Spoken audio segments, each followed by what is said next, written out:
आज हम यहाँ पर ये 4 नंबर वाला सवाल करेंगे जिसमें लिखा है find the angle which is equal to its complement. मतलब हमें एक ऐसा एंगल पता करना है जो कि अपने कॉम्प्लीमेंट के बराबर हो। इक्वल माने बराबर हो अपने कॉम्प्लीमेंट के। देखो कॉम्प्लीमेंट एंगल क्या होते हैं, जैसे कि दो एंगल्स हम अगर मान रहे हैं, जैसे हमने कोई दो एंगल्स माने, जैसे एक्स और वाई, हमने कोई दो एंगल्स लिए।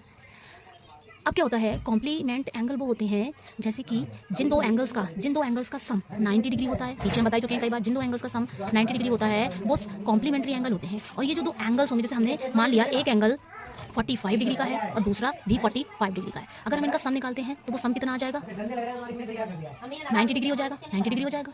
तो इसमें ये देखो, इन दोनों का सम जब 90 डिग्री आ रहा है तो हम समझ गए भाई कॉम्प्लीमेंट्री एंगल है। अब इन दोनों में कंडीशन ये भी आ गई कि भाई अगर हम यहाँ पर ये कहें कि 45 डिग्री का कॉम्प्लीमेंट है, ऐसे ये वाला 45 इस 45 का कॉम्प्लीमेंट है, तो सेम यही सवाल पूछा गया भाई, और ये दोनों एक दूसरे के इक्वल भी है।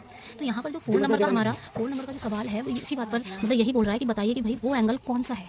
मतलब हमें वो एंगल पता करना है जो अपने कॉम्प्लीमेंट के इक्वल है। Find the angle which is equal to its complement. तो यानी 45 ही एक ऐसा एंगल है जो कि अपने कॉम्प्लीमेंट के इक्वल है। अच्छा, इसके अदर देखो, जैसे कि हम एक मान लेते हैं जैसे कि 63, अभी हमने पिछली वीडियो में भी ये बात मतलब आइडेंटिफाई की थी कि दो पेयर्स जोड़े थे तो उनका 90 डिग्री आ रहा था, तो वो कॉम्प्लीमेंट। तो सेम यहाँ पर जैसे अगर हम 63 डिग्री और 27 डिग्री को आपस में ऐड करते हैं तो यहाँ पर ये 90 डिग्री आता है।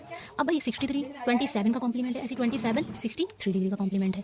तो बट यहाँ पर ये दोनों एक दूसरे के इक्वल नहीं है, लेकिन 45 एक दूसरे के कॉम्प्लीमेंट भी है और एक दूसरे के इक्वल भी है। तो हमसे ये 4 नंबर के सवाल में जो पूछा गया था, इसका आंसर हम यही लिख देंगे कि भाई 45 डिग्री जो है, 4 नंबर का आंसर हो जाएगा 45 डिग्री एक ऐसा एंगल है जो कि अपने कॉम्प्लीमेंट के इक्वल होता है। सेम ऐसे ही ये 5 नंबर वाला जो सवाल है, 5 नंबर वाला देखिए, 5 नंबर वाला सवाल देखिए, इसमें पूछा है find the angle which is equal to its supplement. तो सप्लीमेंट का क्या है भाई, सप्लीमेंट वो होते हैं कि भाई जिन एंगल्स का जो 180 डिग्री हो, 180 डिग्री। तो हम यहाँ पर जो है, जैसे अगर हम 90 + 90 करते हैं तो वो कितना आ जाएगा, 180 डिग्री आ जाएगा। इसका मतलब ये सप्लीमेंट्री एंगल हो गया। अब 90 डिग्री जो है इस वाले 90 डिग्री का सप्लीमेंट है और ये वाला 90 डिग्री इस वाले का सप्लीमेंट है। तो भाई इसका जो आंसर हो जाएगा, इसका जो सॉल्यूशन हो जाएगा वो क्या हो जाएगा कि भाई 90 डिग्री, मतलब 90 डिग्री एक ऐसा एंगल है जो कि सप्लीमेंट है।